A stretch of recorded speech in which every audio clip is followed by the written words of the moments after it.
Conic section में जो सबसे पहला कॉनिक है दैट इज सर्कल। तो अब हम सर्कल को डिस्कस करने लगे हैं। तो let me define a circle. All the points in the plane, set of all the points in the plane such that the distance of every point from a fixed point remains constant. This is how you define a circle. तो circle को geometrically आपने यूँ देखा, this shape is a circle, और इसमें अभी definition में जो फिक्स्ड पॉइंट मैंने कहा वो fixed point basically centre of circle है, और ये डिस्टेंस जिसको भी हमने कहा ये फिक्स रहता है, कांस्टेंट रहता है। This distance is basically called a radius. तो इस सर्कल में सेंटर को अगर मैं सी के साथ रिप्रेजेंट करूं और इस पॉइंट को अगर हम पी के साथ रिप्रेजेंट करें, तो सर्कल्स की डेफिनेशन जो सेट बिल्डर फॉर्म में आप पढ़ कर आए वो इस तरीके से है कि S C R is equal to all the points P, X, Y such that the distance CP is equal to R। ये distance CP जो आप देख रहे हैं इस डायग्राम में भी, ये डिस्टेंस सेम रहेगा, फिक्स्ड रहेगा, कांस्टेंट रहेगा, और इस डिस्टेंस को आप कहते हैं रेडियस। अब इसके बाद हम सर्कल की इक्वेशंस को डिस्कस करने लगे हैं, और इसके डिफरेंट फॉर्म्स हैं इक्वेशंस की। तो सबसे पहले हम बात शुरू करते हैं इक्वेशंस ऑफ सर्कल। और स्टूडेंट्स, इक्वेशन में सबसे पहले हम बात करेंगे स्टैंडर्ड फॉर्म की। तो स्टैंडर्ड फॉर्म सर्कल की इक्वेशन की स्टैंडर्ड फॉर्म को आप यूँ पढ़कर आए हैं, x minus A whole square plus Y minus B whole square is equals to R square. अब इस इक्वेशन में जो x और y के साथ जो नंबर्स आप देख रहे हैं a और b, तो आप याद रखें ये नंबर्स बेसिकली सेंटर के कोऑर्डिनेट्स को रिप्रेजेंट करते हैं। आपको साइन चेंज करना है, यहाँ माइनस ए है, यहाँ माइनस बी है, तो सेंटर के कोऑर्डिनेट्स बनेंगे प्लस ए और प्लस बी।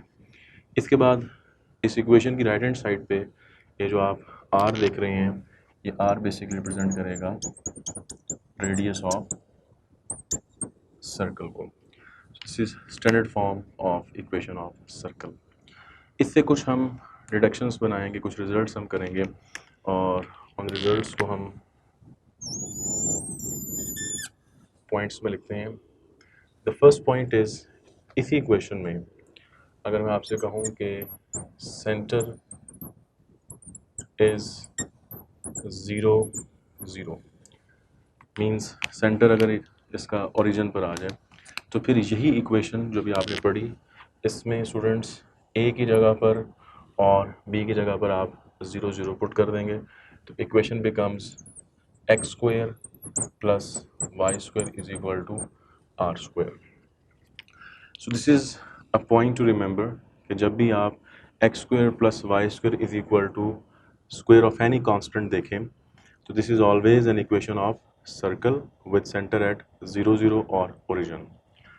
सेकेंड पॉइंट हम इसमें ये करते हैं, इसी इक्वेशन में if r becomes 0 means if radius becomes 0, तो फिर जो इक्वेशन है यही इक्वेशन इसमें r की जगह 0 पुट कर दें, this becomes X square plus Y square is equal to 0। Now what is this? तो आप पॉइंट याद रखें कि जब रेडियस 0 हो जाए तो basically it becomes a point circle. वो सिर्फ एक उसका लोकस सिर्फ एक पॉइंट बनेगा, पॉइंट सर्कल है। इसको आप यहाँ नोट भी करें कि this is basically special case which is a point circle. Students, इसके बाद हम बात करते हैं general form of equation of circle की। अब general form of equation of a circle. This is another form इसको हम यूँ लिखते हैं X square plus Y square plus 2gx plus 2fy प्लस c equals to 0. This is general form of equation of circle. अब इसमें कुछ points हैं इंपॉर्टेंट, वो आप नोट कर सकते हैं कि सबसे पहले जनरल फॉर्म से अगर हम सेंटर के कोऑर्डिनेट्स लिखें so that becomes -g minus F. आपने नोट किया कि इस इक्वेशन में we have 3 constants g, f and c. g, f और c ये आर्बिट्रेरी कांस्टेंट्स हैं एंड दीज आर 3 बेसिकली. ठीक है जी. तो सेंटर में -g और -f आ जाएगा. इसी तरह से अगर आपने रेडियस फाइंड आउट करना है तो रेडियस जनरल फॉर्म से कैलकुलेट करने का formula g square plus f square minus c square. So this is the formula to calculate the radius. ठीक है. अब इसमें कुछ की पॉइंट्स हैं जो हम यहाँ डिस्कस कर लेते हैं. और द फर्स्ट पॉइंट इज, आप याद रखें कि सर्कल की इक्वेशन में प्रोडक्ट टर्म कभी भी एग्जिस्ट नहीं करती. So the point is no product term, no product term. And you know what is product term? जिसमें एक्स और वाई मल्टीप्लाई हो. तो no product term X Y involved. This is the key point. जिस equation में आप product term देखें, X और Y देखें, वो डेफिनेटली सर्कल की इक्वेशन नहीं हो सकती. सेकंड पॉइंट, सर्कल की जो जनरल इक्वेशन है उसमें आप याद रखें कि एक्स स्क्वायर और वाई स्क्वायर के जो कोफिशिएंट्स हैं वो हमेशा 1 होने चाहिए.